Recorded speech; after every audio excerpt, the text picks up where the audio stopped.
Hello, fellow yappers. I'm Ruchi. And I'm Shalini, and we're your hosts of Binge Yap Repeat. We're two best friends who spend an embarrassing amount of time binge watching TV, and honestly, we just need to talk about it. If you're here, we're guessing you do too. Fair warning, this is a spoiler-friendly zone. We will be discussing lots of spoilers. So, if you haven't watched the show yet, hit pause, go binge, and come back when you're ready to yap with us. And now, it's yap time.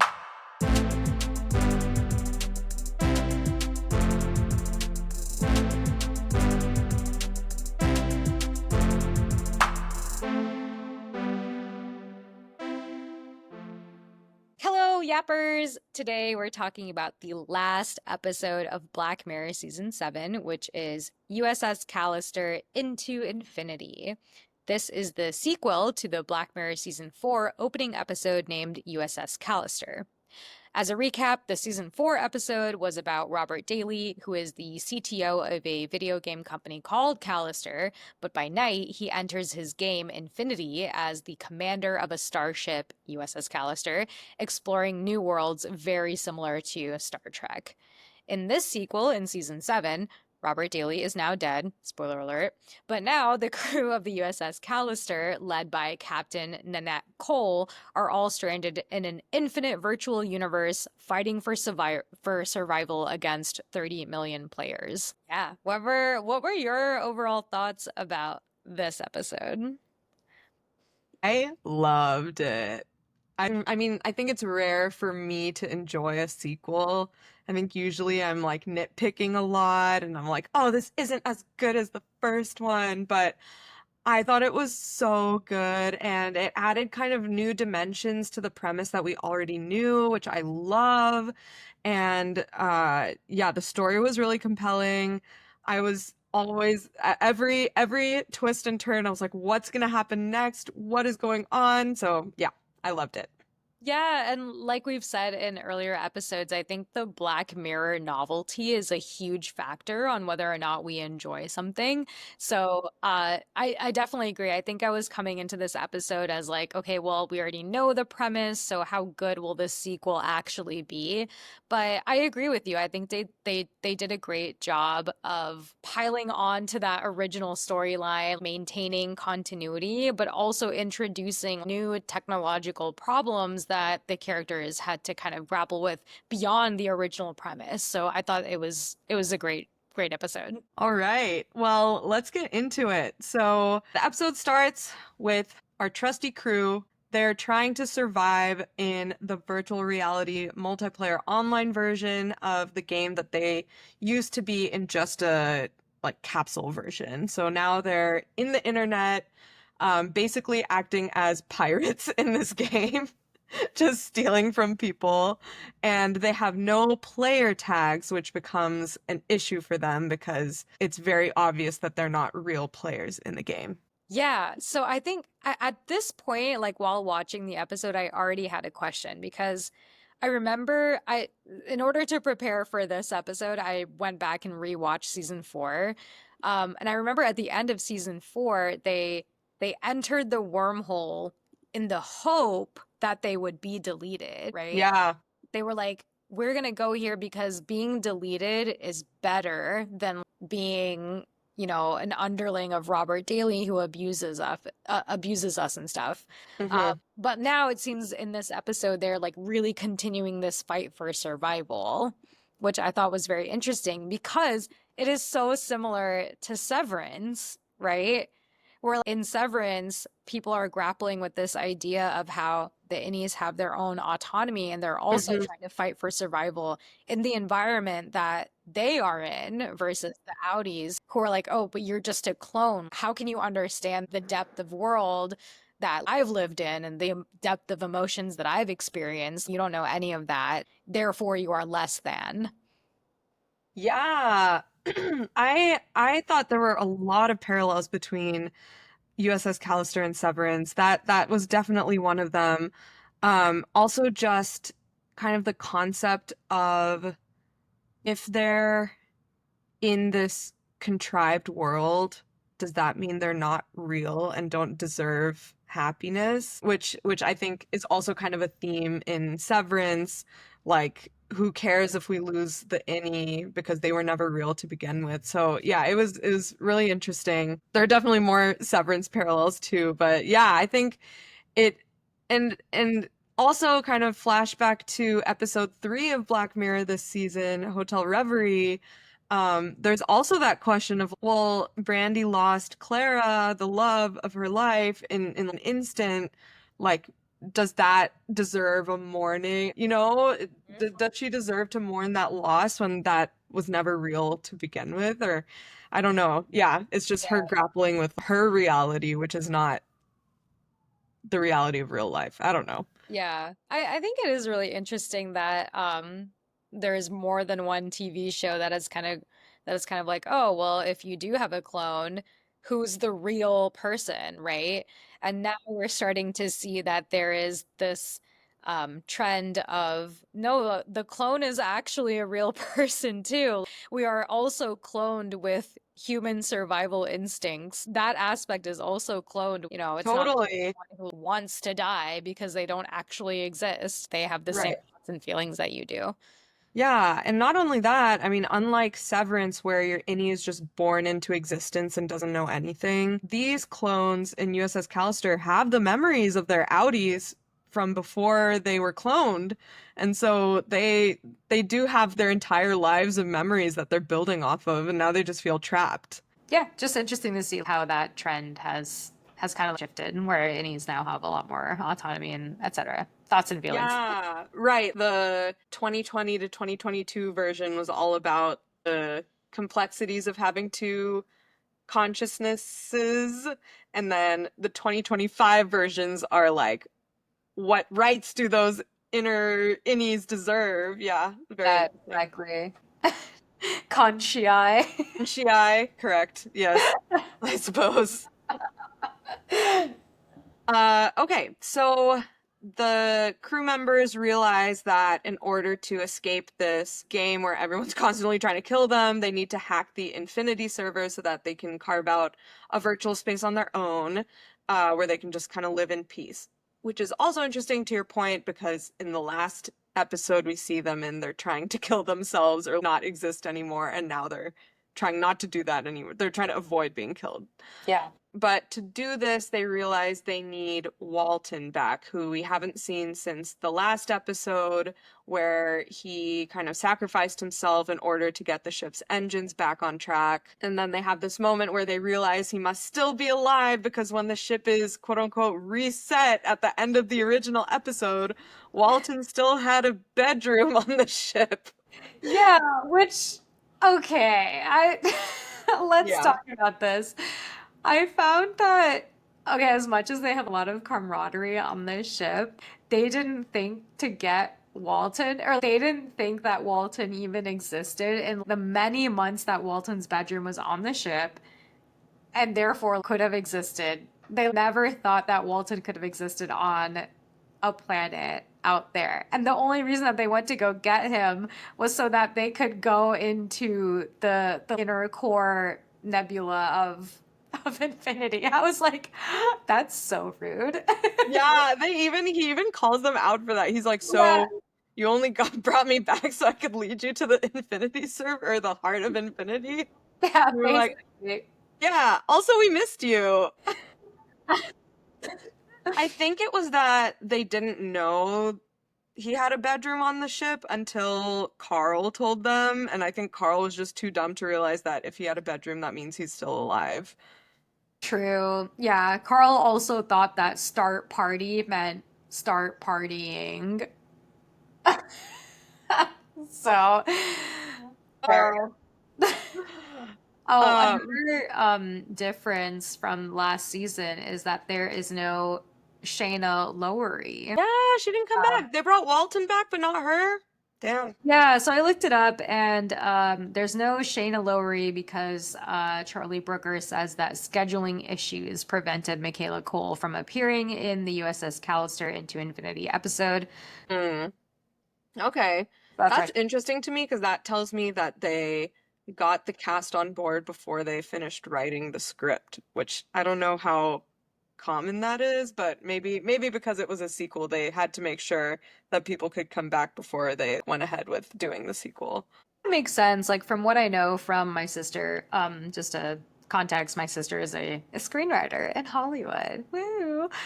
So from what my sister tells me, I think when it comes to actual sequels, they definitely do make sure that like, or they try to see who all are interested in the story because I think like story wise, as long as you know who's on board, you can like kind of write in what you need to write in. Especially if there's an existing story to kind of bake it off of. Or let me rephrase this.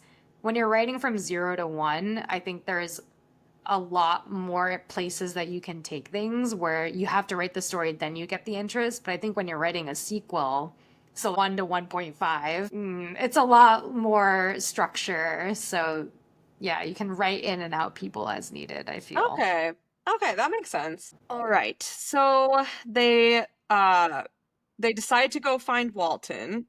And then it switches to Outie World. So on the outside, there is a New York Times reporter who is investigating Robert Daly's death, who was the co-founder of this company and the dude that trapped all of these people to begin with.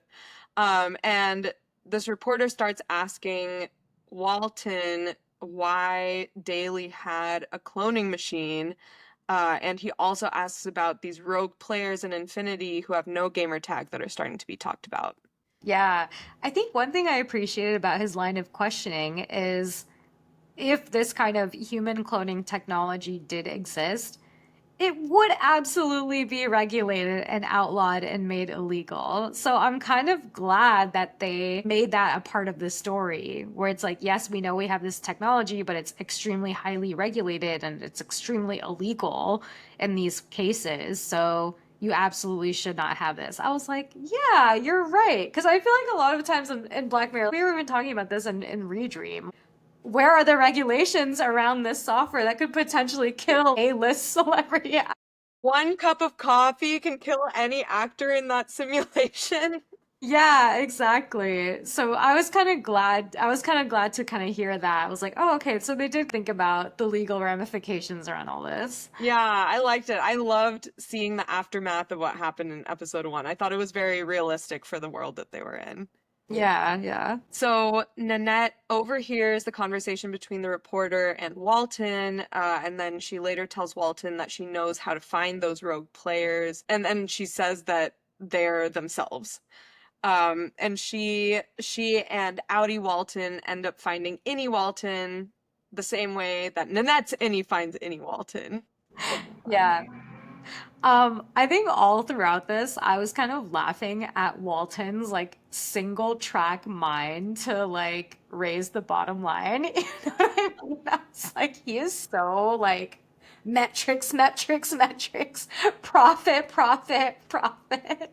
It was comical. It was like this guy literally has no soul. Except the only glimpse of a soul you see him have is because the reason he agrees to go in with Nanette is because she's like, "Oh yeah, there is someone's DNA whose name is Tommy." And he was like, "Oh, Tommy, my son."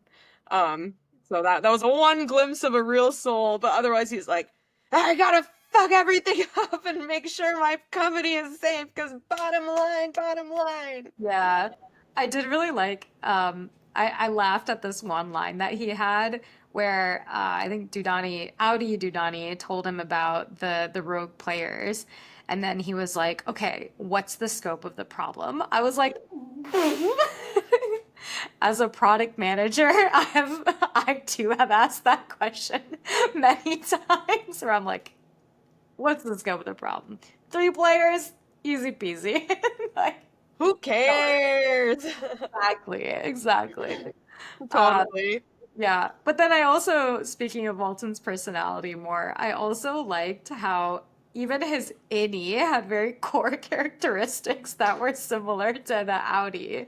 They were both single track focus on how fit they were. They were like, oh, keeping it tight. Yeah, he still has a little bit of that narcissism in him, even in the Yeah. indie world. Yeah. I thought that was a good a good nod to like, yeah, some things never change. Totally. You can change the environment, you can change everything. Like, it's nature versus nurture at the end of the day. And this is nature. This is death nature. Okay, so back in the game, her Innie approaches Innie Walton on this planet that he's been trapped in for who knows how long. And then Right. Audi, Nanette, and Walton come upon the two of them, and they Yeah. have this like cool, trippy moment. Did you like all the castaway references for Yeah, anyone? I liked that they made his Wilson equivalent also his fuck buddy. Yep. Yep. Just so, so obviously. Dude, that hole was smooth. How was the hole created? I By think we friction. both know how the hole was created. Also, how Annie Walton was like, "Oh, there's a hole there? Hadn't noticed." That was funny. Okay, so then Innie Nanette invites all three of them back onto the ship. When this happens, so when they're on the ship, you kind of see Innie and Audi Nanette interacting with each other for the first time. And it was kind of interesting to me, I guess. I don't know if I don't believe it, but it was interesting to me that their personalities were so different. You know, you kind of see Audi Nanette being like, "Oh my gosh, my." Also, I keep saying Innie and Audi, which I know is not the vernacular of this show, but I just think it's the easiest way to explain it. But you see Audi Nanette being like, "Oh my gosh, my Innie is so like bold. She's so confident. Oh my gosh, she runs this whole ship." And then you see Audi Nanette just apologizing and being this more timid um, personality. And so I guess I don't know how long it's been. I guess they said it had been a few months. Yeah, But it was surprising to me that their personalities were so different because it's not like any Nanette was created in a vacuum. You know, yeah. they came from the same person who lived through like 20 something years of life before splitting off. Yeah, I totally agree. I thought that was also a pretty big personality difference for 8 months, even taking into account the nurture aspect of nature versus nurture. I don't think that 8 months of being the captain would like put you into this position of being so fundamentally different from this person that you were. I think at the same time, if I were to kind of explain this away, I think the way that I see it is yes, Innie Nanette was forced in this position of power and therefore had to fight for survival, not just for herself, but on behalf of her crew for like 8 to 10 months, which is pretty significant. At the same time, Audi Nanette literally knew that she was responsible for the death of her CTO and was like trying her best to remain undercover and was also racked by guilt this entire time. Maybe that's how the personalities diverged so much and that Audi Nanette was trying to remain undercover. But I agree. I see your point. It's true that someone who has leadership qualities would thrive in a position of leadership. And Nanette definitely had those qualities going into the USS Callister. So I don't know that they would have such a big difference in personality. Yeah. I was wondering if they maybe retroactively wrote her Audi character to be more timid because even in the first episode, I guess she was kind of like, "Oh, I'm the new girl. I'm in awe of, Robert Daly, blah blah blah." But I feel like any character from the get-go was like, "We got to get out of here. I'm gonna figure out a way to get out of here." So, yeah. But also her Audi character from the get-go, if you remember in season 4, she was like a new hire to the company and she like knocked on the door of the CTO and was like, That's true. "Hey, I'm Nanette. Like I'm a new hire. Like would love to like pick your brain. Like I really admire you." I think if I were an engineer and I went up to the CTO, I would not have that kind of conversation. I would be like, "Just happy to be here, you guys." So I mean, like, I think that did show that she had initiative and she had spunk. The Audi Yeah. did that. Yeah. So maybe they did retroactively kind of write her Audi character Be to be a little more timid, submissive. submissive. Yeah. Yeah. Yeah, I agree. I think that was probably like a new theme that they were trying to fit in Hmm. in this sequel. So after they all meet up, Audi Walton ends up attacking everyone. And so then he kills Carl. They kill him, which just gets him ejected out of the game. I might have just forgotten this, but why did Walton attack them? He just wanted to end the no gamer tag people? Yeah. Yeah. Okay, okay. That was a single purpose. He was just like, they're like not human. Just kill them and like move on so that Okay. continue to have profits. Got it. Okay. So then Audi Nanette also exits the game, and then in the real world, she tries to run away and then gets hit by a car and put into a coma. Well, actually, okay. So one thing that I wanted to highlight is we did talk about the differences between Innie and Outie Nanette, but one really, really strong similarity is that they both see the Innies as humans. Very true. I thought that was very interesting because even in Severance, nobody really thinks that innies are human except for innies. But Audi Nanette is basically the only person who I've seen in this trope who is like, no, they're fighting for survival just as much as we are. So we absolutely should help them. So I thought that was really nice. It did get her killed, but Very true. She really advocated for them, and yeah, it's surprising because why would she do that? I guess she just understood what was happening she was so empathetic and understood what was happening and realized that these are real conscii, if you will. gun check. Conscii. Um, yeah, I Yeah. I don't know if I would have been able to do that. Imagine if you were put in this situation where an alternate version of yourself was president. I would be like, oh shit. Like, I would be like, I ain't shit. This person is definitely more human than I am. You go, girl. What can I do to help you? You're my president. You're my leader. Let's go. Anything you want, I got you.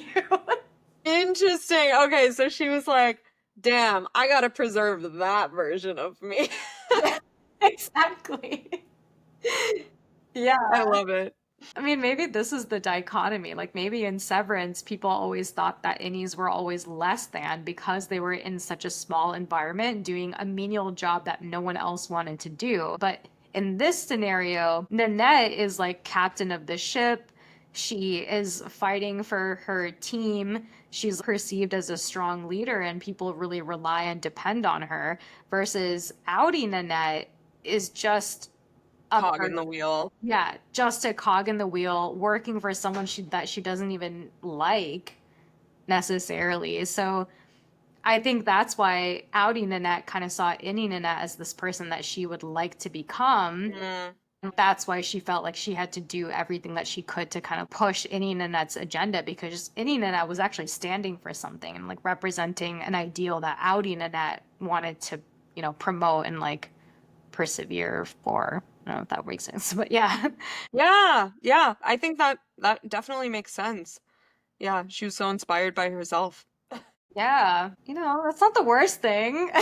So, meanwhile, Innie Walton is telling his crew how he built Infinity. There's this flashback where they show Robert Daly working out of his garage and showing Walton the technology for the very first time. And then Innie Walton basically tells them that he decided to make a clone of Robert and put him in the heart of Infinity. So that's not the Infinity servers at the heart of Infinity. It is Robert Daly, a clone of Robert Daly. And so they decide to navigate there with the hope that Robert Daly's clone can help them escape out of this reality. I thought it was so sweet how Robert Daly's clone house was just like his house. Like he was master of the universe. He could have had anything that he wanted, but he just wanted his little house with his sprinklers. Yeah. back to the beginning. Yeah. He was still an When asshole. simpler times. What? Still an asshole, though. Oh, totally. Okay, so Nanette goes into the heart, which ends up being, yeah, the garage where Robert started his company, and she has a conversation with him. This conversation was so tense and heated the whole time. So she's basically trying to explain to him what's going on, but also convince him to cut and paste her and the other people, or, well, first of all, her into her own body because Robert tells her that that's possible, and then also like help free the rest of her crew. Okay, I don't know if you got this vibe, but I felt like the conversation between Robert Daly and Nanette was really similar to how in adolescence Jamie was conversing with the psychologist. Dude, yes, like she was playing him like a fiddle and just testing his emotions and reactions to things. Oh my God. Yeah, and also was regulating his emotions. She knew what to say in order to get him to do the things that she wanted. She was doing her best to play within his rules in a way that was safe for her, which Mm-hmm. is really interesting. I mean, maybe this is like very gender stereotypical of me, but I often feel like women feel this way about men, especially men that they don't know. Like, you always have to be really, really cautious about what you're saying because you don't know what will be like the triggering point for a man to just like, snap. Totally. Yeah.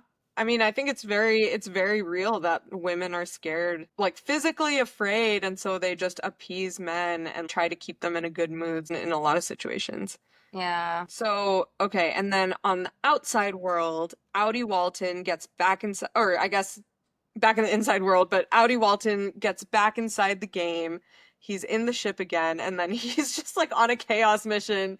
He attacks Innie Walton. He invites the players that the crew had all stolen from when they were doing their pirate business with the sole purpose of trying to get these motherfuckers to die. Yeah. Wait, I also freaking Walton doesn't know anyone's names. Like, His downfall. yeah, his downfall is giving the intern the coffee order. Also, how out of touch do you have to be? If you see a human, the first thing you say to them is soy skin latte. Yeah, Like, seriously. what? Ah, so gross. So Horrible. gross. Also, the fact that he had never even played his own game before. Yeah. How do I get into the game? Yeah. Because I think there was one moment where, he I don't know, Andrew had asked me something and I was like, "Oh, it's because he like doesn't actually know how to get out of the game. Like he doesn't know the key words that are Mm. needed to pause or resume or exit." Oh yeah, I think he had like exited the game and then he didn't know how to get back in the game until he called Dudani. And then Dudani was like, "Dude, you just put the nubbin back on your forehead and you say resume game and that's it. And you get spawned back." Like you Like, wasted. why are you calling me at 2 a.m. with this basic ass question? Yeah, like check our FAQ, bro. It's the number one question. Can you please read our user manual? It's on page 1. Please refer to our help center documentation. Yeah, anyway, that was like, how do you not know your own game, dude? That's I crazy. know. Gotta know your product. Gotta know your product. Oh, I lost respect for him in that moment. Oh, did you have any to begin with? No. That's true, I didn't. The bar was low. But now it's negative. Okay, so then back in the garage with Nanette and Robert, Nanette convinces Robert to cut and paste her in back in her own body and to restore the others somewhere so that they can be free. And she's like, "Yes, I've done it. I've convinced him." But then he's like, "Okay, let me just hit copy paste." She's like, "Why are you copying instead of cutting? You're just sending me out. You don't have to copy." And then she learns that he wants to keep her captive there with him because he's so lonely. You just typical nice guy syndrome, you know what I mean? He's like, I'm a nice guy. I'll be good to you until you disagree with me once and then I'll take away your mouth. Literally, how quickly did he turn? That was Yeah. crazy. Also, when I think this actually happens before she convinces him, but he when she's just telling him that he turned bad on the outside, and he's like, something must have happened to me, basically just playing the victim and being like, "Oh, well, it's because Walton took advantage of me." And she's like, "Yeah, he did." And he's like, "Well, yeah, that's the only reason I'm bad, probably." And then just instantly putting the blame on other people. I was Yeah. like, "Uh-oh, this is not going in a good direction." Yeah. Oh my God, so true. I didn't even like catch the fact that he was playing victim. I was just raging at the fact that he still existed. I was like trying to play this nice guy No. card. Yeah. Ugh, ew. Ew. And then she tries to convince him not to keep her captive, but he sees that as her, I don't know. He just sees the lack of authority or lack of respect, I suppose. And so then he attacks her. So then she ends up killing him in the Yeah. most metal way possible. Okay, this is like now so many episodes in a row where like this tech problem is just solved by brute violence. So true. Yeah, it's like, you know what would fix this like massively complicated tech problem? Pour coffee over the machine or just shoot this person or like stab this person, Right. Like why I is mean, there's that? got to be, they have to write some way to bring technology down.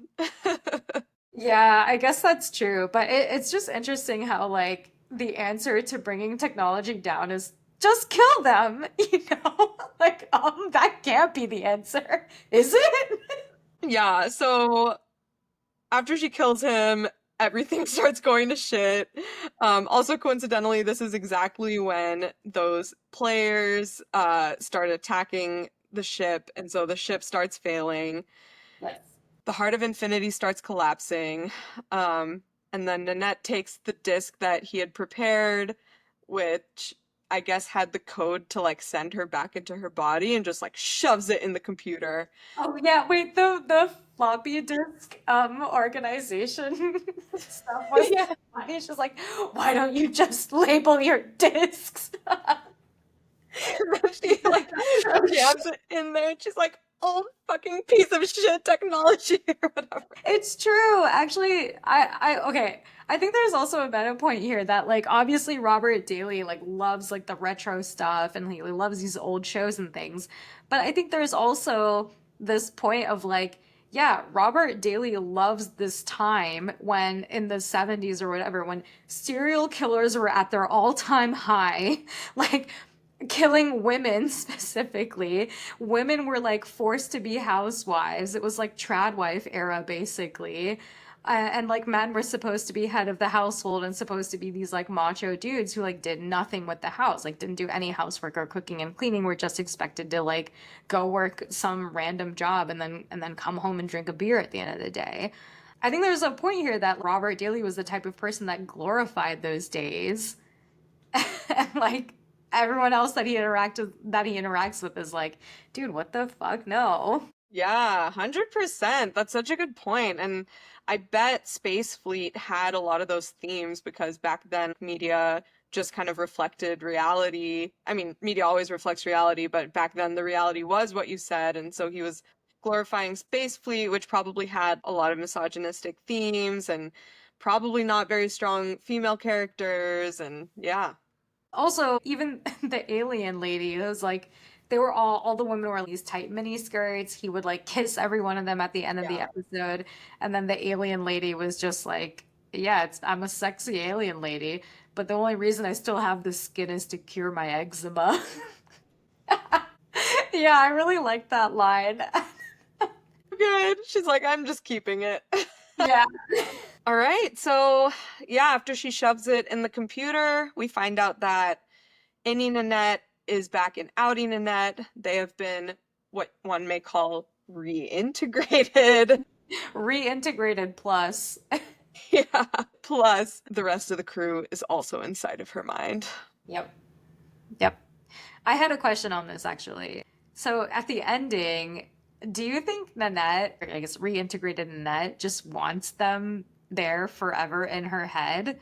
Because it seems like she wasn't trying that hard to like figure out the notes to get them out, right? Girly Pop is in no rush. Yeah. Yeah, I thought it was really cute how they all have their own schedule now. They're like, you need to watch Real Housewives of Atlanta at this time. That's our show. Yeah. And also the way they were sitting around the console and watching her eyes reminded me a lot of Inside Out too. Oh, yeah, you're so right. Wait, also I had another question. Maybe it was like more of a tech plot hole question. Um, how did they even call her when they were put into her brain? How were they connected to the internet? Oh, that's a good point. Because, yeah, like maybe you could make a case for her being hooked up to the computer. That's how she got put back into her body. That's the same way that that they're calling. But when they call her, she's no longer hooked up to the computer. And then Yeah, you just see her like on her couch. So I think that is a plot hole. yeah. Okay, I'm glad. I was like, am I missing something? Like, how is this possible? Yeah, no, I think that's a really good point. Great, great, great, great. Imagine if they couldn't call her and they were just stuck in there watching her life forever. Dude, yeah, I wonder if that was maybe like an alternate ending, and then they were like, no, we need to make this episode like end on a happy note, which I appreciate for what it's worth. Yeah, especially because it's the last Black Mirror episode of this season. Yeah. Okay, this actually brings me to my next question. What is an episode in this season that you would want to see a sequel of in a future Black Mirror season? Probably episode 2, Bete Noire. Mm, Yeah, I think that it would be fun for kind of like what we talked about in that episode, if multiple people have that power and what that would do and how that would, yeah, how that would complicate things. yeah, I'm with you. I think a sequel of episode one would be like, what are the legal ramifications of this software? I would love to see a lawsuit against that. But yeah, I agree with you. I think episode two, Bet Noir is probably my vote as well. Nice. Yeah, I want to see I want to see how she deals as being Empress of the Universe. Yeah. I was like, what? Do you really want this? Yeah, it seems like a lot of big decisions to be made, honestly. Yeah, seems like responsibility. I'm trying to Yeah. be like quiet luxury over here. Quiet luxury. Fly under the radar. I'm Empress of the Universe, but quietly. Yeah, how would the servers interpret that one? Yeah, I'm Empress of the Universe, but no one knows except for these police officers because otherwise they would arrest me. Yeah, that's interesting. Cool. Great. Right? Well, I like how many like happy endings that we had in this season, except Yeah. for Yeah, yeah, me too. I think this season overall was stronger than last season. for sure. Yeah. Yeah, I Black told Mirror's you back. we're so back. Should we rate the episode? Yeah, I totally forgot. Yes, let's do it. All right. I would give this episode probably a 9. Yeah, it was so good. It was blowing my mind every 20 minutes. And I thought it had a good ending and built upon a lot of themes that we'd already learned about in the first episode, but did it in a really new way. Yeah, I agree. I think I would also give it a 9. I really liked the optimistic ending, made me feel good. I think there was like that one small like tech plot hole that we talked about. But yeah, overall I thought it was good. I did like how they had new themes in the sequel. Yeah, I thought it was a good show. Good episode. Keep saying that. So we've unfortunately reached the end of Black Mirror season 7. We had 6 wonderful episodes, all kind of treating technology in a different way. Half of them having the nubbin on the temple. Now it on the temple. Nubbin on the um, so I guess just looking back on the entire season, what would you say was your favorite? I think my favorite was Bete Noire, the second episode with the pendant and the Mandela effect and the gaslighting. Because that whole episode, well, I was enthralled in the story, and also I was trying to figure out what the technology was the whole time. So I think it was just the perfect combination of the human story and the technology kind of weaving together in this way and just creating this whole new universe in my mind. I totally agree with you. I think episode 2 was my favorite. I loved how there was this psychological phenomena that was observed with the Mandela effect. There is also the tech pretty much checked out. The only reason that it didn't check out was what we talked about, like the access controls. But I felt like I just had such a good time with that episode. I loved how they had the Easter egg of the audience themselves being gaslit with the Barneys versus Bernies. Yeah, I thought it was a good time. I was very excited while watching that episode. Yeah. Yeah. Nice. I guess Um, my runner up would be Eulogy though, because I think that was just like a nice, beautiful story to end on. It didn't feel like Black Mirror necessarily, but it did feel like, oh, this is how technology can help us, and it can help us change our perspective for the better. So I thought that was really lovely. And I love the cello piece at the end. hmm. I think my runner-up is probably USS Callister Part 2. Uh, Oh, I thought they built on the original episode in such a creative way, like we talked about, and yeah, it was just so exciting and kind of similar to the way I enjoyed Bete Noire. I was just like, oh my God, what's gonna happen next the whole time? yeah. What's your last place? Good question. I think it's either 3 or 4, either Hotel Reverie or Plaything. I didn't hate any of the episodes of this season, which sometimes does happen with Black Mirror Mhm. for me. So even though those two are in last place, it's not that I hated them. It's just they weren't as good as the other ones, I thought. How about Yeah, I you? agree. I would probably put a Hotel Reverie as the last, but I agree. I didn't hate it. I just don't think it was anything incredibly novel. Like we talked about in the episode, we had seen that trope over and over again, so it wasn't really anything new. Yeah, yeah. And what are your reflections overall of the season? Anything else to add? I think this was definitely more memorable and way closer to canonical Black Mirror than last season was. So I definitely loved this season a lot more. Um, yeah, I thought it was good. Yeah, I agree. I liked this way better than last season. I don't even think I've watched a full season of Black Mirror since maybe season 4. Wow. And ever since then, I've just kind of sampled around and just watched the ones that I've heard are good because I think there were some, I can't remember any off the top of my head. I guess Demon 79 was one of them where I was like, what am I watching? Yeah. This is not what I signed up for. Yeah. Yeah, but each and every episode of this season was kind of the canonical Black Mirror. It gave me what I wanted. It was Mhm. pretty creative. Yeah. And you got some So homework out of it too. You have to watch Love, Death, and Robots now. true. That's right. I did.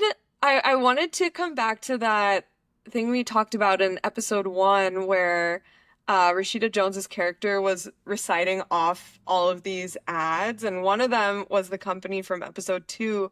But I don't think that trend continued. Of I didn't. yeah, Yeah. disappointing.